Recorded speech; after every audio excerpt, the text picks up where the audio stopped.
ओम शांति। सुनते हैं 4 अप्रैल 84 के अव्यक्त बाप दादा के मधुर महावाक्य। आज की अव्यक्त मुरली में बाबा ने संगम युग की श्रेष्ठ वेला, श्रेष्ठ तकदीर की तस्वीर बनाने की वेला, ये मुरली का टाइटल। और बाबा ने क्या कहा? एक जैसी तकदीर प्राप्त होते भी नंबरवार क्यों? फिर बाबा ने तकदीर की तस्वीर बनाने के लक्षण क्या है। थर्ड, तस्वीर का फाउंडेशन क्या है।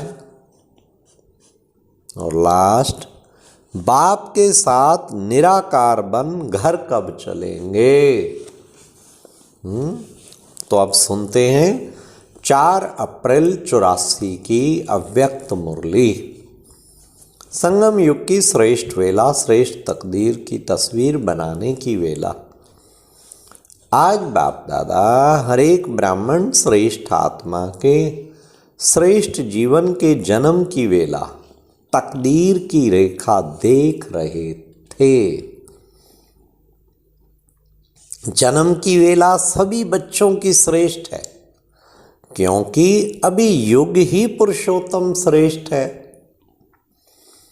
श्रेष्ठ संगम युग पर अर्थात श्रेष्ठ वेला में सभी का श्रेष्ठ ब्राह्मण जन्म हुआ। जन्म वेला सभी की श्रेष्ठ है। तकदीर की रेखा, तकदीर भी सभी ब्राह्मणों की श्रेष्ठ है, क्योंकि श्रेष्ठ बाप के शिववंशी ब्रह्मा कुमार व कुमारी हैं। तो श्रेष्ठ बाप, श्रेष्ठ जन्म, श्रेष्ठ वर्षा, श्रेष्ठ परिवार, श्रेष्ठ खजाने, यह तकदीर की लकीर जन्म से सभी की श्रेष्ठ है। हाँ, 5 चीजें बताई ना। श्रेष्ठ बाप, श्रेष्ठ परिवार, श्रेष्ठ जन्म, श्रेष्ठ वर्षा, श्रेष्ठ खजाने। वेला भी श्रेष्ठ और प्राप्ति के कारण तकदीर की लकीर भी श्रेष्ठ।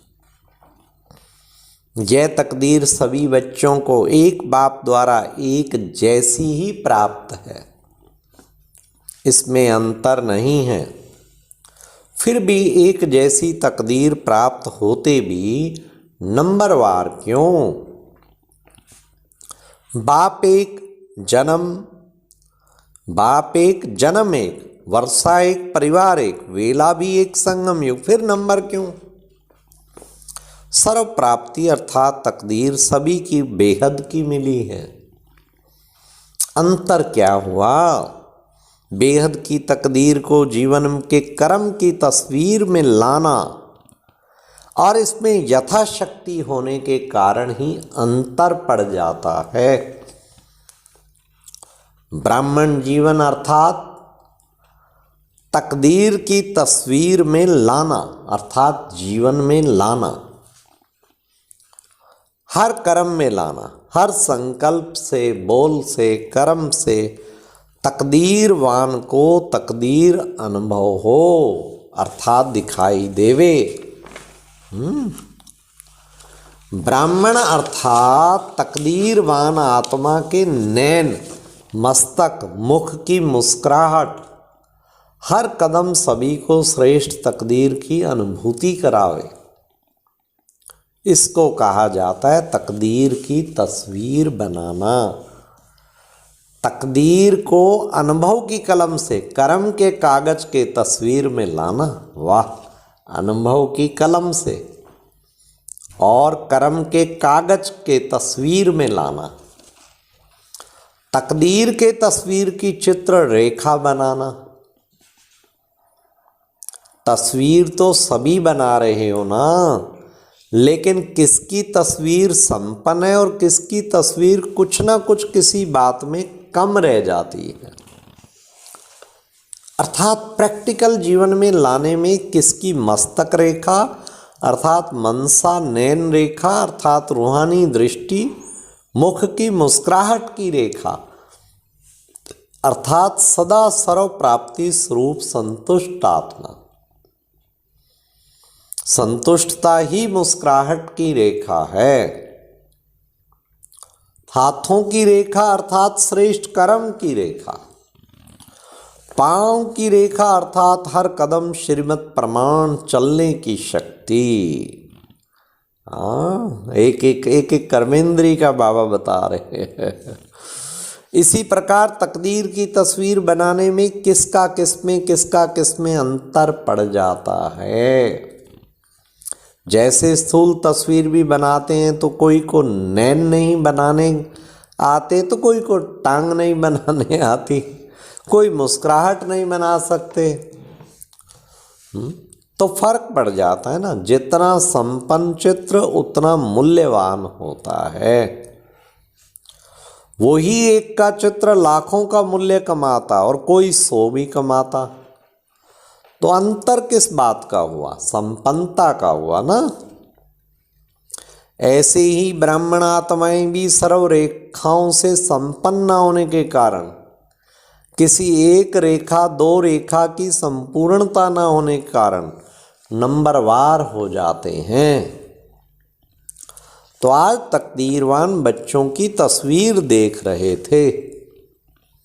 जैसे स्थूल तकदीर में भी भिन्न भिन्न तकदीर होती हैं, वैसे यहाँ तकदीर की भिन्न भिन्न तस्वीरें देखी।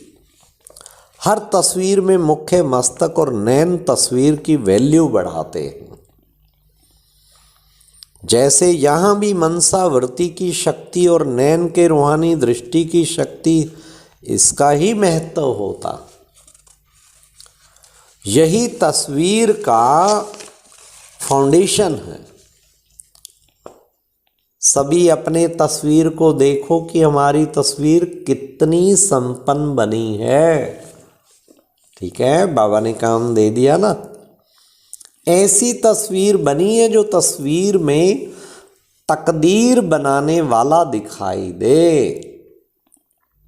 हर एक रेखा को चेक करो, इसी कारण नंबर हो जाता है ना। समझा? दाता एक है, देता भी एक जैसा है, लेकिन बनाने वाले बनाने में नंबरवार हो जाते हैं। कोई अष्ट और इष्ट देव बन जाते, तो कोई देव बन जाते, और कोई देवों को देख देख हर्षित होने वाले हो जाते। अपना चित्र देख लिया है ना। अच्छा, साकार रूप में मिलने में तो समय और संख्या को देखना पड़ता, और अव्यक्त मिलन में समय और संख्या की बात ही नहीं है। सूक्ष्म वतन में अव्यक्त मिलन के अनुभवी बन जाएंगे तो अव्यक्त मिलन के विचित्र अनुभव सदा करते रहेंगे। बाप दादा बच्चों के सदा आज्ञाकारी है, इसलिए अव्यक्त होते भी व्यक्त में आना पड़ता है। लेकिन बनना क्या है? अव्यक्त बनना है ना, या व्यक्त में आना है?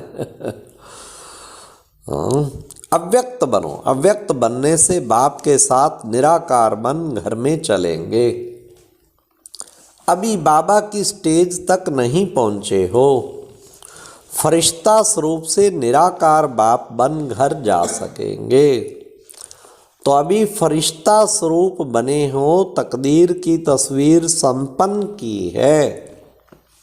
संपन्न तस्वीर ही फरिश्ता है। अच्छा, सभी आए हुए भिन्न भिन्न जॉन के बच्चों को हर एक जॉन की विशेषता सहित बाप दादा देख रहे, देख हर्षित हो रहे।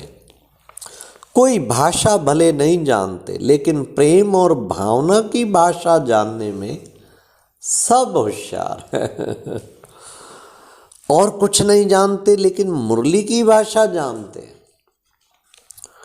प्रेम और भावना से ना समझने वाले भी समझ जाते हैं। बंगाल बिहार तो सदा बहारी मौसम में रहते, सदा बहार है ना। फिर पंजाब का भी सुनो, पंजाब है ही सदा सभी को हरा भरा करने वाला। पंजाब में खेती अच्छी होती है, हरियाणा तो है ही हरा भरा।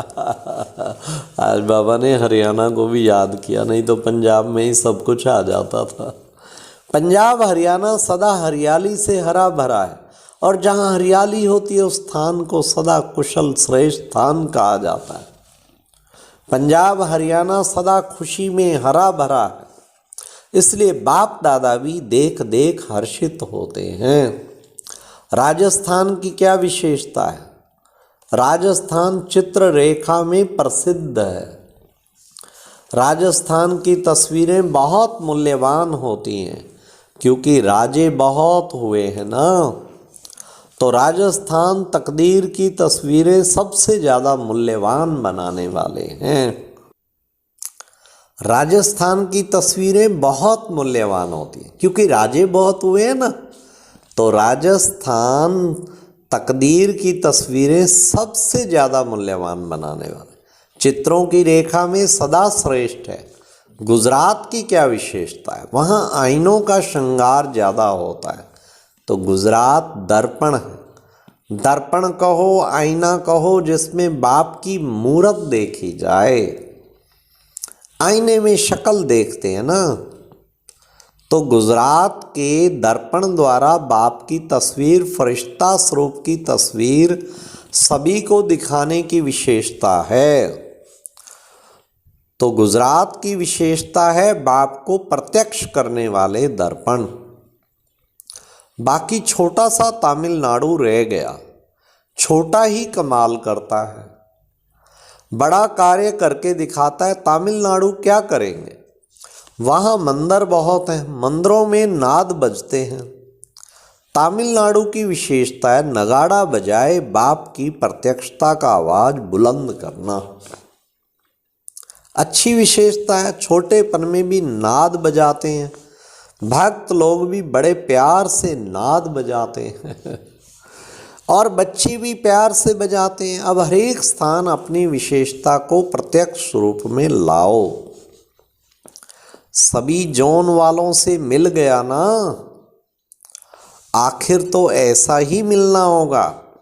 पुराने बच्चे कहते हैं कि हमको क्यों नहीं बुलाते, प्रजा भी बनाते बढ़ाते भी रहते हैं, तो पुरानों को नए नए को चांस देना पड़े, तब तो संख्या बढ़ेगी। पुराने भी पुरानी चाल से चलते रहें तो नयों का क्या होगा? पुराने हैं दाता देने वाले और नए हैं लेने वाले, तो चांस लेना है, देना है, इसमें दाता बनना पड़े। साकार मिलन में सब हद आ जाती है, अव्यक्त मिलन में कोई हद नहीं। कई कहते हैं संख्या बढ़ेगी फिर क्या होगा? साकार मिलन की विधि भी तो बदलेगी। जब संख्या बढ़ती है तो कुछ दान पुण्य भी करना होता है ना। अच्छा, सभी देश विदेश के चारों ओर के स्नेही बच्चों को स्नेह के दिल के आवाज़, खुशी के गीत और दिल के समाचार के पत्रों को के रेस्पॉन्ड में बाप दादा सभी बच्चों को पदम गुणा याद प्यार के साथ रेस्पॉन्ड दे रहे हैं कि सदा याद में अमर भाव के वरदानी बन बढ़ते चलो और बढ़ाते चलो।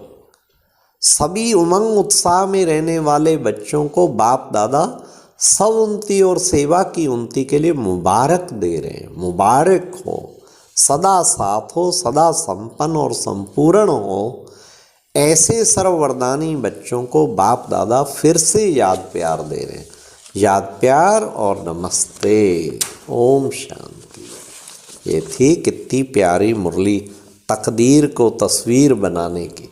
ये एक प्रेरणादायक वीडियो है, जरूर देखें, कोई भी मिस ना करे।